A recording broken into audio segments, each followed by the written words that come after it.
Good morning, Swamiji.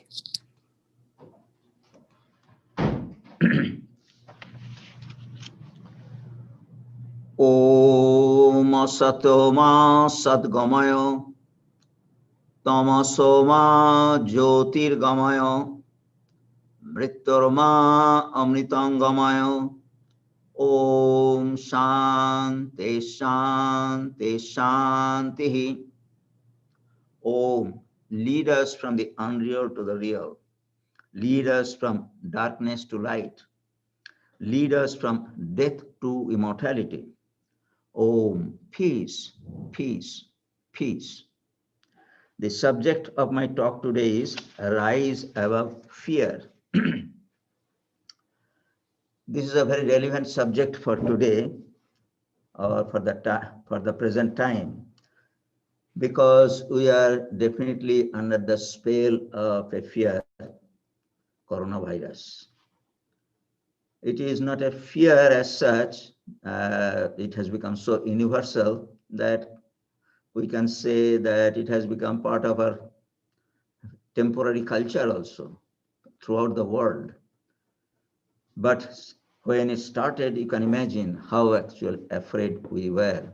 And slowly, because of some knowledge about the virus and knowledge about how to protect ourselves, and also now we know that soon we shall be able to get rid of this fear completely when we get inoculation, that means vaccine.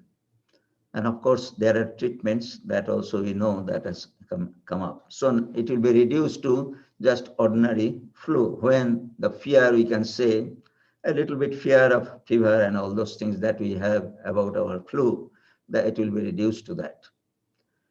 But still, it is evident. That means it is such an universal that is a lifetime experience. Many people have, I'm pretty sure that nobody has experienced this type of fear, and I hope we won't have to be afraid in future also. So those who have gone through this, it will be their unique experience in their life, that is quite evident. But what is fear actually? We all know that we have fear. That means we are afraid of something, and in that way, we don't have to explain what is fear. So, but for the sake of definition, fear is a part of every creature. It is not that only human beings are afraid of things. All creatures, starting from the what is called small animals or birds, or everybody is afraid of something. I observe it very much here because our place is quite wide open. I always see the birds are actually hopping here and there, and because probably behind them there is a squirrel, and the squirrels are also afraid because we have some cats here. So in that way, cats are chasing them. And then we have a peacock. So peacocks, a big bird, so they also sometimes chase the cats. So in that way, they are always afraid of their predators. So all animals in the field of creatures, we have predators, and they are all afraid. And we human beings, we are master of everybody. That means we have strength, may not be physical, but we have acquired many, because of our intelligence, we have acquired many gadgets by which actually we can wave off the elements of fear. Animals, people are going in front of the animals. That means in the forest they are going, but they have firearms and such other things. So that actually dispels fear. But it doesn't mean that we have got rid of fear. Human beings have fear, so there is no escape from it. So all conscious objects have an inherent tendency to protect themselves. So we know that we have a inclination. Inclination means it is a part of our nature to protect ourselves. In the descriptions or the examples that I gave, that is the inherent nature of every being to protect oneself. Fear is a shield using which we protect ourselves. So it is a sort of shield. Shield in a sense that means some cause of death or hurt or some sort of infliction is coming. So we try to protect ourselves, and fear actually is an emotional shield which actually protects us from the incoming danger. It is a physical sort of immunity. Immunity is a medical term. Those who are doctors, they know, they use it. Immunity means that means you are protected from something. And actually, we are trying to get immunity from this virus. And we have immunity from many viruses. That means if you go for an insurance, probably they will first say that, well, you have to get this shots and that shot because you have to have immunity against such and such thing. So in that way, this is an emotional protection, you can say. Physical, for physical protection, fear acts as an immunity. We know that it is coming and then we protect ourselves, so we do not get hurt or die even. So the immunity is explained in this way. In our bodies, we all have immunity system by which the body protects itself from outside elements like microbes, viruses and parasites and all those things, which may damage our system. So this is a natural thing that all beings have. Even the animals have this type of immunity, and we human beings have some immunity, and we can acquire immunities when it is necessary. In the same manner, the emotion protects us from physical harm to us. That means different types of emotion is there, and this fear emotion actually protects us from outside harm. It is a primitive instinct that not only human beings as are last developed in the ladder of evolution, that means last developed creature in the ladder of evolution, but from the very beginning, that means starting from the amoeba probably, we have this type of, they are very elemental things. They have also a little bit what is called protection. That means probably they will they may not like too much heat, they may not like too much cold, or they may not like some chemicals which by instinct or by their reflection, they protect themselves. But we human beings have to undergo through different times and different environments. So we acquire, or we definitely take protection not to be hurt. So this emotion, that means in the same manner, the emotion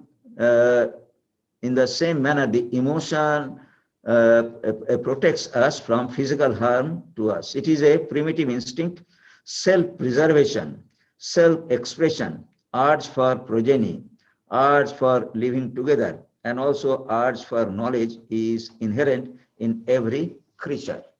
So this is a nature has provided with us this type of emotions, urges, and we live with that. And this is a very primitive or elemental emotion that we have. So since our beginning of life, that means when the life started to come on earth, actually it was this emotion of protection was given to them, and that is called fear. Now, anxiety, fear, and phobia are three words which are used sometimes in an interchangeable way. Of course, the fear, as you know, ultimately can turn into phobia and can turn into anxiety and worry. Anxiety and worry are more or less the same. That means from anxiety comes worries. And anxiety means a prolonged type of fear, you can say. And phobia is that, I shall explain that phobia because it is something unnatural. So in that way, these three terms sometimes used interchangeably. That means if you have some phobia, we can say he is afraid of something. That means he has fear of something.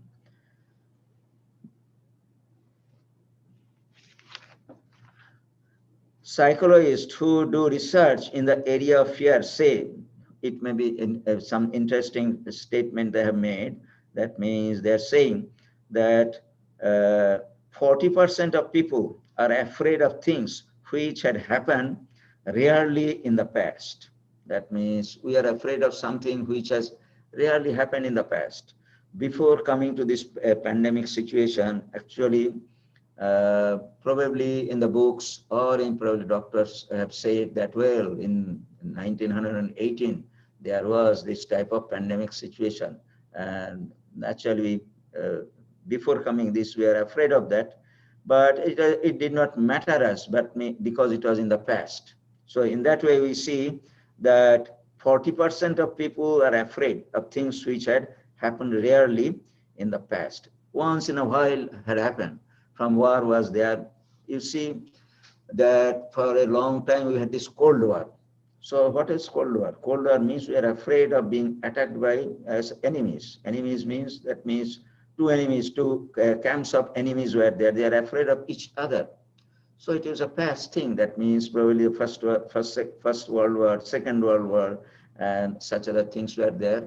And so they were afraid of each other. So in that way, this fear of war was there. So that shows that it came from the past experiences. Now, 30% of the fear has its origin from the things of the past that cannot be changed also.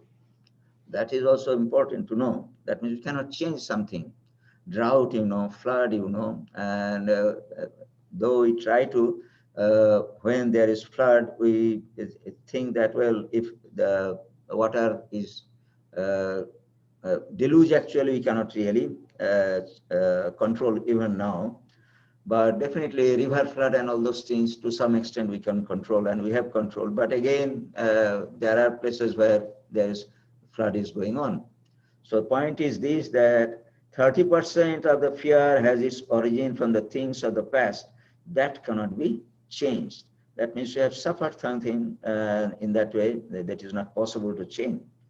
And natural calamities like volcanic eruptions, earthquakes, tsunamis do happen and had happened in the past, but there is no way that we can change them. So there is no way. There is three types of calamities that one faces. One is this by nature that has come. It is called adhi as it is called. That means in Sanskrit term it is called adhi. That means God created. Daiva means God. Also nature creates, and we call it adhi. We do not have any control over them, and we know that has happened, so we are afraid of them. Then adi bhautik, that means out of our own body, diseases and all those things are there. That is also we are afraid of. And also adhyatmic is that, and adi bhautik, that means that from other sources, animals and other things, predators are there. So in that way, we are afraid of them. So they are created by what is called, from past examples or past experiences, we know them, but we can rarely shield ourselves from them. Then 12% of our fear is based purely imaginary condition. That is the point. That means they are not existing, but we are afraid of them. Suppose there are ghosts. And if I say of ghosts, some people will be saying, yes, I have seen ghosts. And some people will laugh at that. It is like this. That means it is a sort of imaginary thing. Probably from the childhood, because of the stories on such as things, and such things actually have created in our minds this type of fear. There's a very good example in the life of Swami Vivekananda. Swami Vivekananda is quite what is called fearless young child. So, and he was very what is called, in Bengali it is called Danpite. Danpite means he was not afraid of anything, and if somebody said something, actually he used to challenge that. So he used to go with his friends to a neighbor's house, and they had a beautiful garden, and in the garden there were beautiful trees, and some of the trees were quite beautiful, and they used to hang from that, sometimes hanging upside down. All this they used to play like that. But the neighbor was afraid that they will fall down and they may hurt themselves. That is a natural thing. So he said that, well, don't climb on that tree, that there's a ghost in that. And naturally, Swami Vivekananda at that time, Narendranath Pillai, he, for the sake of what is called obedience, he uh, stopped that, but he told that, well, we have played there for so many times, so much time, but we have not seen any ghost. So he told his friends that, well, that is just he is just making us afraid of that thing, that so that we do not hang there. So the point is that this type of story is just to make people afraid, to prevent something, and that remains in the mind. And some people believe that, and in that way it lingers in our mind. These are called what is called imaginary condition.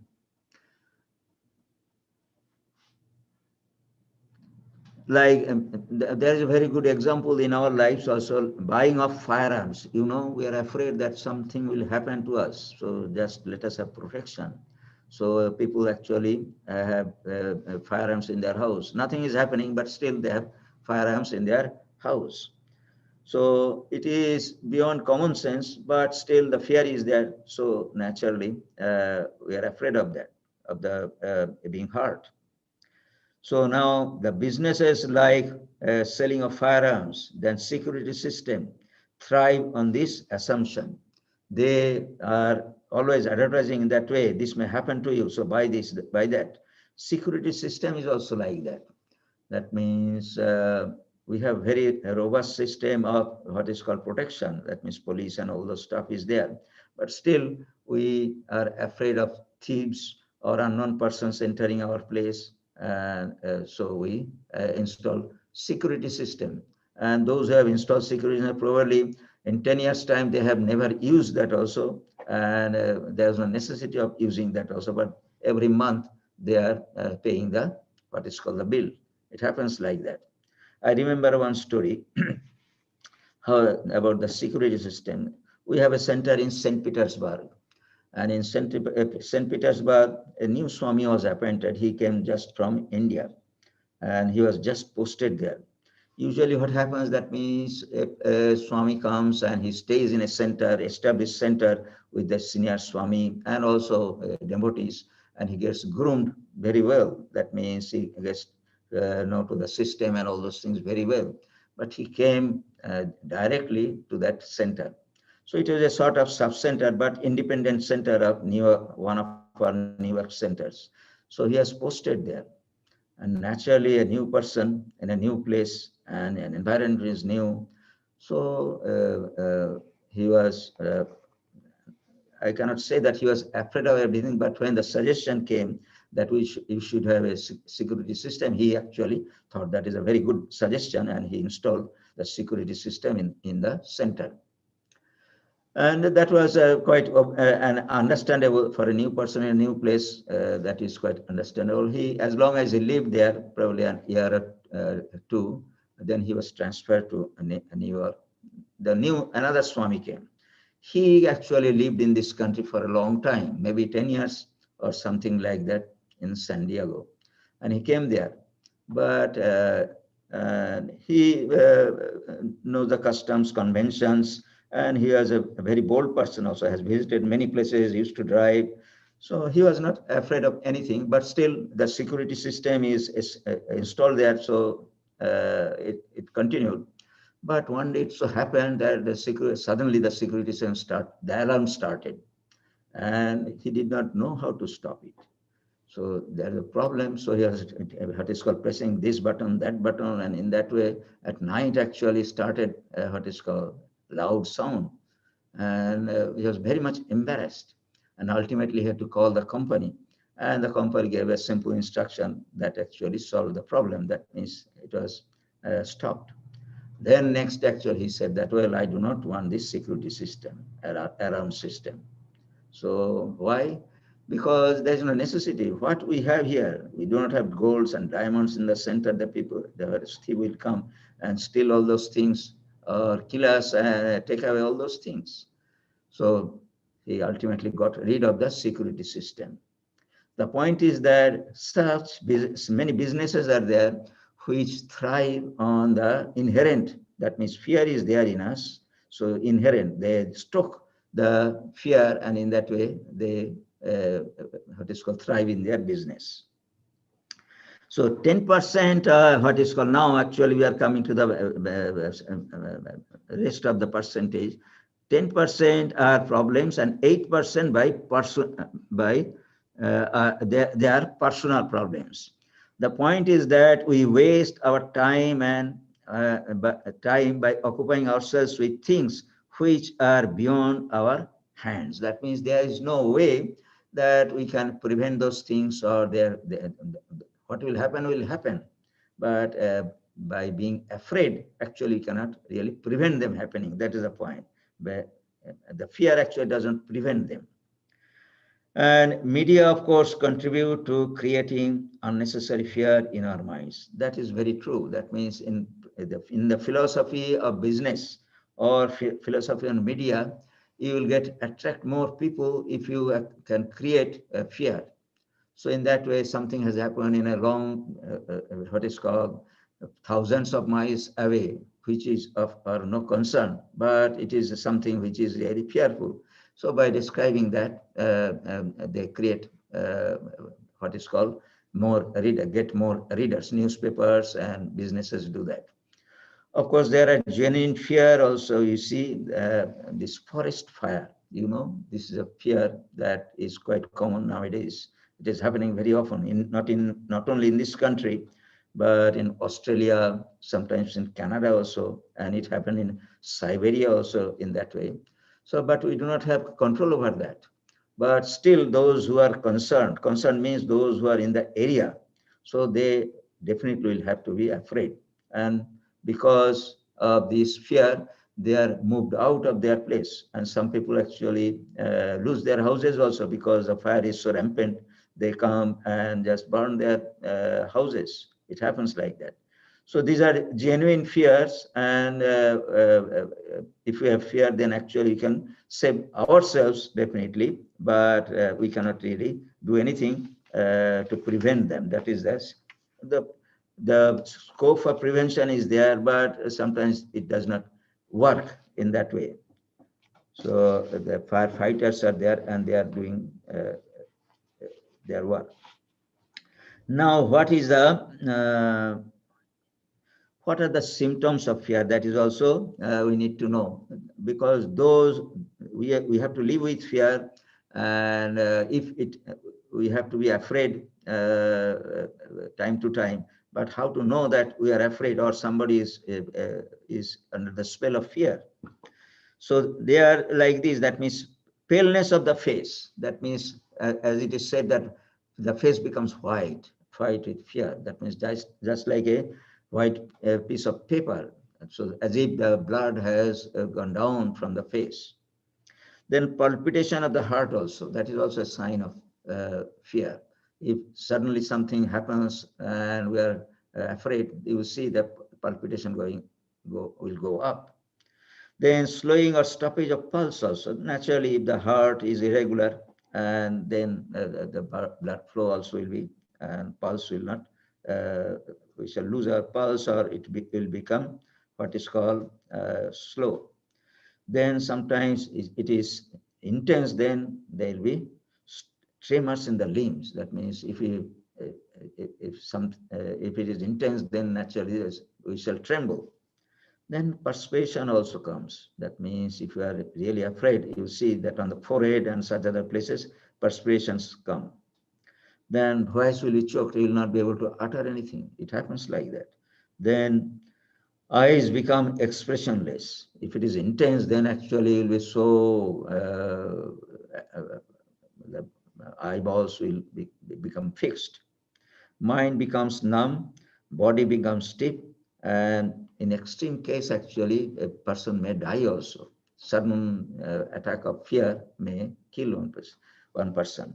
I have heard a story. That means we have what is called reserve forest. Reserve forest means for wildlife in southern part of Bengal. It is extensive forest called Sundarban. Some portion is in India, some portion is in Bangladesh. So, but it is a reservation for tiger. Royal Bengal tiger. And Royal Bengal tiger, you know that most ferocious animal probably in the animal kingdom. Lions are also very powerful, but they are not that ferocious. You can go to see lion, if, and lions sometimes will be quite uh, quiet. That means they will not bother you, and you will also not be bothered. So in that way, it is possible to see lion from a very near distance. But for tigers, it doesn't happen. Tigers are ferocious, extremely ferocious. They are always trying to what is called kill animals for their food or human beings. They are very delicious, so they are always, especially Royal Bengal tigers are known to be man eaters. That means they every year 100, at least 100 or 200 people die, are killed by tigers. So, but still, people like to see them and in their natural habitat, and for that there are tourism also. So it so happens that they never take people outside at night. They will say that don't go out, or they do not organize this type of what is called safari, as it is called, at night. Safari means you can travel in a protected vehicle and see in the natural habitat the ferocious animals. So that arrangements are there. But at night, actually, you have to be in your what is called in your house or protected place. But it happens that sometimes the tigers, by smelling the human blood, they come near the house also. And it says that, suppose one person has described that how actually I behaved when in such a situation. It happened that the tiger came just outside the wall and gave a what is called howl. That means it roared. And in one roar, actually, the person who was on the bed just fell down from the what is called from the cot to the ground. It was so fearful.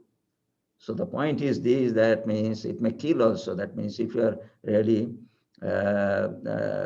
afraid or weak in mind, the one roar may kill a person, a tiger's roar. And these are the symptoms. That means there are definitely apparent symptoms by which we can figure out, or we can figure out whether the person is really under the spell of fear. And it has been said why actually for us fear is there. One aspect is that ignorance is the main cause of fear. Ignorance, in a sense, why we are afraid of something, because it is unknown to us. Darkness. In darkness, what is there? Nothing is there, but still darkness causes a fear because we do not know. We are ignorant of what is there. Then feeling of inferiority also is we can we that causes fear. Inferiority, in a sense, that means especially we know uh, uh, if somebody is very senior or well placed and is powerful with many power, and police and such other people actually have more powerful, and naturally we feel afraid of them. Many people may feel afraid of them in circumstances. For example, thieves. If somebody has stolen something, if he sees a police, naturally he'll be afraid of him. So that is the one of the reasons. That means if somebody is superior or powerful, facing them also we feel fear. And also physical deformity also. If we have limitations physically, naturally in front of a powerful person, we shall be afraid. And also attachment causes fear. That is a psychological thing. Lord Buddha has said that means we are afraid of something to lose. If you have some money, suppose you have invested in money in stocks and other places. So naturally, if the stock prices goes down, so you'll be afraid of that. That means you're always afraid that when the prices will fall down, so that will linger in your mind. So loss, that is the sense of loss creates fear. And it has also been said that 5% of fears are normal fear. That means for the protection of ourselves, we need to have fear. That means it is inherent quality, instinct within ourselves. So that is legitimate fear. But 95% of fear are imaginary fear. That means we do not have any control over those fear, and we just thinking we are of those things, we make ourselves afraid. Now, there are and fears, as you know, if they are unnatural, that means others will say that why you are afraid of this thing. That means there is no reason of being afraid. So naturally, you can imagine that that is an unreasonable fear that we have. So in that way, there are many fears that we can have. That means human beings have different fears in different areas also. So, so that is why they are called phobias. Phobias means unnatural fear. So the most common unnatural fear that I have found is what is called fear of what is called scorpion. So many people from the childhood, actually, the fear has been what is called instilled in us about the scorpion. So you will find that children are very much afraid of what is called the spiders. So this type of fear actually is inherent. So few other fears are there, and they are very peculiar and private and irrational and unnatural, and they are called phobias. And many well-known persons also have lived with the fear in the history. You have seen, I shall tell about that probably. You like to listen how the big persons whom actually we are afraid of or whom we respect, very well known in the history, they also lived with this type of phobias. That means they are unnatural fear. Probably you will not be afraid of those things, but those people actually had those type of fears. Now, there are fears. Fear of examination is very common. That means for students it is very common. Even for medical exam also we are afraid. That means, well, the doctor will discover something and we have to get treatment, or it may be so deep that probably you have to live with that also. Like diabetes, hypertension. If it is discovered naturally, we are afraid of being discovered. So we are afraid of physical examination also. But definitely in education field, we have to appear for exam, or in the job, we have to appear for exam. So naturally, we are afraid of exam. That is a very common fear. But when it passes on, then we are free from fear. Then fear of public speaking also. That is it is said that fear of death is the most common fear. We are afraid because our instinct is to live. So naturally, when we think of death, actually that is the fear that is supreme in our mind. But next to that is considered to be, in many people say that fear of public speaking. That means you have not spoken, or when you first speak, there is a fear in our mind. There is a story that has happened. That means I have told that story also, and probably you know also. Swami Vivekananda, you know, that means he spoke in the Parliament of Religion, and that is a very famous speech. Even today, we utter sisters and brothers of America. And that is a unique speech and very inspiring, and still it is quoted by many of us. But before his rose, actually, he was very afraid. Afraid in a sense that means he have never addressed such a big gathering in a foreign country and in a foreign language. And he was the only monk probably there. Maybe another one or two Buddhist monks were there. So situation was so fearful that he was afraid of speaking. So when he turned, when the announcer, that means when the MC was coming to him that he will be the next speaker, he said, please wait, I shall speak later. So in that way, he was avoiding. But at the last moment, he had to stand up and he gave a what is called thunderous speech. But that public speaking, that means the public speaking is really one of the greatest fear that one have. And there is another story in the life of Swami Brahmananda. You know, he was considered to be spiritual son of Sri Ramakrishna. Swami Vivekananda also used to admit that in spirituality, he was superior to him. Swami Brahmananda, they are what is called school friends also. When before coming to Sri Ramakrishna, they knew each other and they were a member of the Brahma Samaj. And in that way, they knew each other. So they are good friends. But unlike Swami Vivekananda, he was not a speaker at all. In fact, he was the first president of our order. And there are occasions when he used to be invited to give public speech, but he never gave a public speech. But it so happened that once he went to Madras at Chennai at that time, Madras, and he had to go to what is called uh, uh, dedicate one new center. That means a property has been purchased in Bangalore and a ashrama has been built, and he had to inaugurate that. And then the devotees actually said that he will have to speak a few words to the devotees because it is public gathering and he is the president of the order. So people expect him to speak something.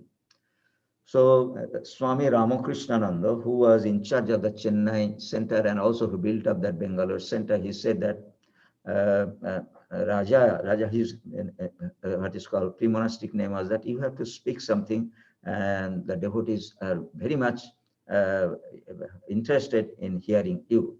That means they are pressing me so that you speak a few words to the public. He said that I cannot do that. I shall better not go there. You do your own inauguration. I shall not go there. But somehow or other, ultimately he agreed to go there. Then actually people again pressed. So he said, well, let me try. So what he did, his speech was drafted and he started committing into memory that speech. But in the train from Bangalore, from Chennai to Bangalore, he had his what is called attendant, and he was telling the attendant that, well, I have committed to the memory this thing, but still I am very much afraid. Let us go back.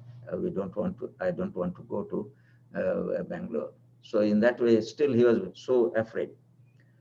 Then ultimately, somehow or other, he reached Bangalore and did the performance and all those things. And suddenly, during that time, it was announced that now Swami Brahmananda will give a speech, and there's no way that he could avoid that. So he stood up, and after standing up, actually, he spoke for a few minutes, and that was there was no sign of any fear at that time.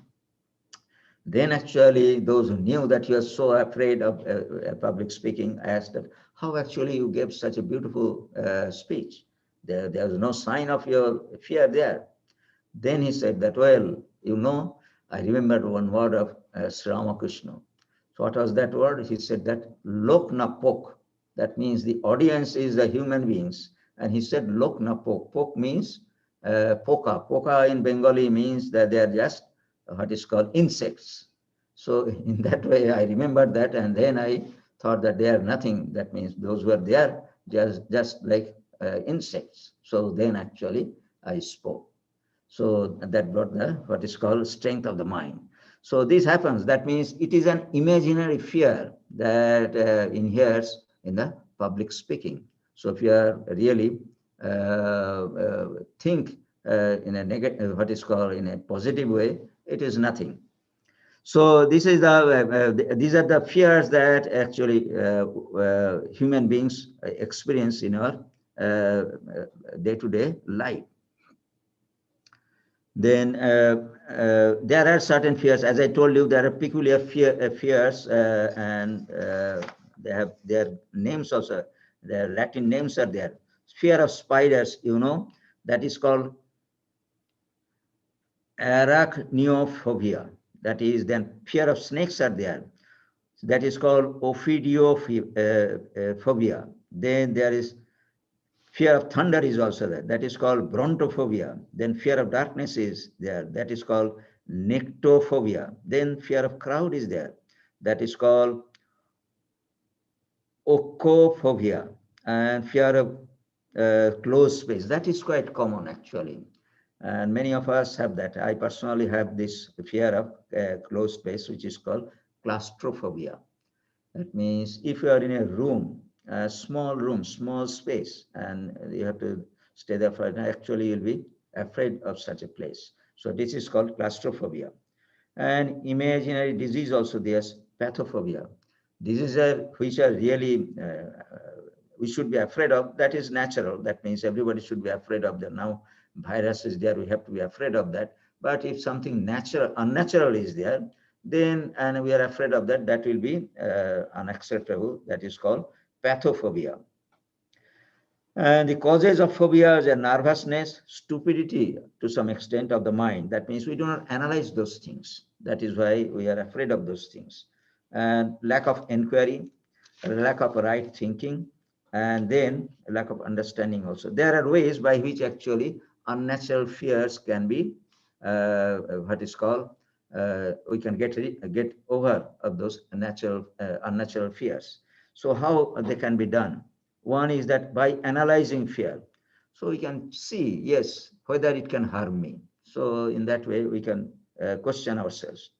If it cannot, then there is nothing to be afraid of. If it can hurt you, for example, there are different types of snakes. If there is a garter snake, that is a very, what is called harmless snake, there is no reason for being afraid of that. But definitely we should be afraid of rattlesnake because they can harm us. In that way, by analyzing the fear, we can get rid of the fear. Then also there is another way by a gradual desensitization. Spiders, spiders are very harmless, but there are what is called black widow spiders, which one variety, which are really poisonous, but other spiders are really harmless. So if we are afraid, so naturally there are ways, it is said, don't start with a real one. Just get used to one picture of what is called on spider, and then probably start cleaning dead spiders. Then actually slowly you get confidence, and then you approach the living spider and throw them away. So in that way also gradual desensitization, that means we gain strength, and in that way we can get rid of the phobia. Now there are other ways also, and we see Swami Vivekananda, as you know, is a very good example. That means fearlessness. That means fear is death, he has said. That means it is better to die than to be afraid. That was his motto. And also he has said in the scriptures, Ovi, that means don't be afraid. That is also being preached. So the point is this, that in the lives of different persons also we see that different types of fears were there. In case of Swami Vivekananda, it so happened, there's a very good story in his life. Once, when he was an itinerant monk, that means he was traveling, not traveling, but almost he was walking through the length and breadth of India. Time to time he used to, when he had money, he used to travel by train. So in that way, he was traveling, and he was in Benares. And in Benares, there is a place called Durgabari. Durgabari, it is a temple of Mother Durga. And that temple is situated by the side of a pond. And between the temple wall and the pond, there is only one small road. And as you know, in that part of country, there are many monkeys. And monkeys are really very ferocious or disturbing, at least. And he was passing through that. He went to the temple, and then he was passing through that, what is called that road between the temple wall and the tank. And suddenly he was chased by a group of monkeys. And chase means, that means, and also from the front side also some monkeys came. So what to do? That means he started running to get, he was so afraid that he started running to get out of this situation. But monkeys, they are more powerful, and they can run faster also. They started chasing him also. So in that way, he did not know what to do, and just running and running. And suddenly one monk saw this, his predicament, that means his difficulties to say. Then actually he shouted, face the monkeys. That means just turn around and face them. So somehow or other, when he shouted that, he just turned around and just started chasing those monkeys who were chasing him. So in that way, actually, the monkeys was afraid and they ran away. So this is an example. Swami Vivekananda, on many occasions, at least 2, 3 occasions recorded, he has told this story. So when you are afraid, face it. That means face the brute. That is the principle. In that way, also you can get rid of what is called fear. Now there are in the history we see that some people, well-known people, were afraid of something. That means they had phobias. Gustav Eiffel, that you know, in Paris there is Eiffel Tower, very landmark there.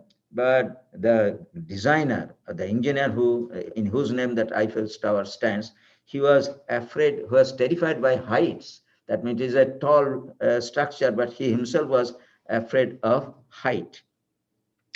Then there were persons. Chopin, that means a great musician, and also Hans Christian Andersen, the writer of the what is called the storybook fairy tales. They have the fear of being buried alive, and George Washington also had that type of fear. So that has been recorded. That means Anderson always kept a sign around whenever he slept, which said he was not really dead. So if somebody took him to be dead and put him into the what is called buried under foot, so under the earth. So to escape that, or to prevent that, he always kept a sign by his bed that I am still alive, and he was really sleeping. And Michael Jordan, you know, he's afraid of water. Then Donald Trump, that means our present president, he was. It was well known that he was afraid of shaking hands because of what is called because of infection or whatever it may be. That he has probably that fear. Then George Washington, I told you that he was afraid of being buried alive. Richard Nixon also had a fear of going to the hospitals. And Nicholas Tesla, he was a great what is called inventor. He was afraid of germs and jewelry also. And Freud, the what is called, who introduced this psychoanalysis, he was afraid of what is called weapons and firearms. That means this type of fear is quite common in well-known personalities that we see. And Walt Disney, will be surprised to know he gave the word Mickey Mouse, but he himself was afraid of mice actually. So that is also his name. And Alfred Hitchcock, he was many mystery movies he had made, but he was afraid of eggs. That means we cannot figure out how actually eggs can make one afraid, but he was afraid of eggs. And Napoleon Bonaparte, Alexander the Great, and Julius Caesar, and Mussolini. You know, they are very powerful persons in the history, and they are also afraid. And what was they had also phobias. So what was the cause of their phobias? They were really afraid of what is called cats. So they hated cats. So that is called ailurophobia. So in this way, we see that fear, we can discover within ourselves also. We must, some of us might have inherent fear of something which fall into the category of phobias. So now, finally, let us see whether it is possible to get rid of fear altogether. And that is only possible. It has been said in a scripture that according to Vedanta, the root cause of fear is in our ignorance of the true nature of the self. That means until and unless we know ourselves, actually we shall remain afraid. And there are sayings in the Upanishads that says, we are afraid of death because we do not know that the core of our being is Atman, which is infinite, immortal, and indestructible. That ignorance of knowing our true self, that means we are ignorant of our true self, that is why we are afraid. And this fear cannot be any fear, or all the fears, if you call it, or the one who has the highest realization, one who has conquered everything, that means reached the highest, he is really he will be fearless, completely fearless. So Upanishad says, if the aspirant makes slightest differentiation in it, there is fear of him. That means if there is two, and it has been said also in the Upanishad, it is only from the idea of existence of a second that fear arises. So when we shall realize that we are really one, that means we have reached Brahman, that means oneness, then only fear will disappear. And until unless the fear will be there. The concept of second, that means there is something other than me, actually creates fear. This is that means that shows that we have to live with certain amount of fear, but we should get rid of the unnatural fear, that irrational fear. That is that only we can do. But still, fear is important for us, and we cannot get rid of that. There's a story in the life of Swami Vivekananda, and that story illustrates actually how a realized person was not afraid of anything. So Alexander, when Alexander started his what is called world conquering mission, so his teacher was Aristotle. So Aristotle knew that in India, sages live. That means those who have realized God or those who have realized spiritual truth.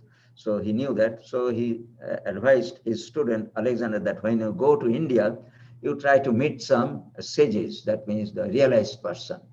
So one day, when Alexander came, as you know, in the western part of India, and he conquered some part, and then while moving in the his country, he found a person sitting under a tree, just sitting there, and he was looked very happy and no worry and anything. So he thought that, well, my teacher has said, if you meet, try to meet what is called a sage there. So he thought that probably this must be a sage. And he was really a sage. That means he was a monk, and Alexander went to him.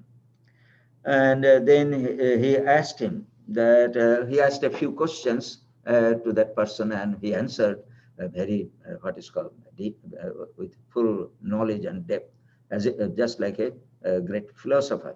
And he was impressed by him. He told that, well, I would like to take you to my kingdom and teach us. That means I shall appoint you as a teacher in my land. So please come with me, and I shall give you such a remuneration. And that person said that, well, I'm quite happy here. Why I shall go to a distant place, an unknown place? I'm quite happy here. And he was world conqueror Alexander, and he is disobeying him. So he became a little furious. He said that, well, you are not obeying me. I shall kill you. And then that person actually laughed. Whom actually you shall kill? So I am immortal. In that way, he gave a lecture on Atman. Then actually Alexander knew that this is the right person whom actually Aristotle had to meet. The point is there, that means once one realizes one's true self, actually one becomes what is called fearless. Now, in this way, it has been said that Dityad vai bhayang bhavati. There are a few quotations with which actually I want to conclude my talk, that there is fear from duality. That is in Brihad Aranyak Upanishad, it has been said. Then abhayang vai janaka prapto siti hovacha yagnavalkya. That means Yagnavalkya said, "O Janaka, you have attained fearless." That means you have become a rich Brahman. Janaka's story is very well known. Time to time we repeat, because he has a great example of a realized person who lived in this world. That means he was not afraid. It is said that when one day Janaka was in the, what is called, in the office. Office means, that means he was in the court. And naturally in court, a lot of things he had to do. People used to come and complain, or he had to give some instructions, all those things. Official businesses he used to do. So somebody came running and said that, well, there is a fire on the side of your of the city. And Janaka said that did not bother him. That means as if nothing has happened, because in a fire and it is just burning the city, one should be afraid of that and immediately do something. But he actually was completely expression, did not say anything, and as if nothing has happened. So the reason was that he was a realized person. That means he was a fearless person. So Yagnavalkya came to his court. That was a rishi. Yagnavalkya came to his court. That he, seeing Janaka, he said that you are a fearless person. You have attained the fearless. That means Brahman. Then in that discourse, Yagnavalkya said, Brahman is fearless. One who knows this becomes the fearless Brahman. So this is the, according to the scriptures, if you want to be completely fearless, that you have to have self-realization. Then only actually you can have, you can be, you get rid of fear altogether. That means it will be what is called, from your nature, fear will be completely abolished. So we see in the lives of different sages and realized person, this has happened. So this is the interesting aspect of fear, that we come to know that we have to live with fear because it is a sort of immunity, that it protects us. That emotion is important, but definitely we need to get rid of unnecessary fear, irrational fear. And there are ways by which actually we can get rid of them. And at the same time, we should try to be completely fearless by doing spiritual practices.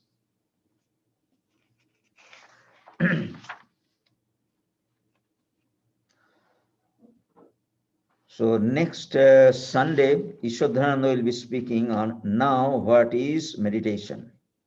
So that he is giving talk on meditation, started by 2-3 other subjects. The next subject on December 13, he has chosen now what is meditation. And we shall continue our classes. That means Wednesday class and Saturday evening discourse and Friday discussion group, that will continue till we come to Christmas. That means that will be announced in our bulletin also. It has been announced on our website. You'll find that. And for some time we shall have a few short break during Christmas, after Christmas service. Om madhuvataritāyate madhuksharanti sindhavaha madhi-irno santoshadhihi madhunakto mutosasi madhumat parthiva gangrajaha madhudaurastana pita madhumanna vanaspatihi madhuma gangastu suryaha madhirgavo bhavantunaha. Om madhu madhu madhu. Sweet were the winds and the oceans give forth blessedness. May the herbs and plants bring us health and happiness. Sweet unto us with the nights and dawns. May every particle of Mother Earth be charged with blessings. May the heavens shower us with benediction. Sweet unto us with the noble forest trees. Sweet unto us with the sun. Sweet unto us with the shining sun. Sweet unto us with the all living creation. Om, sweetness, harmony, peace.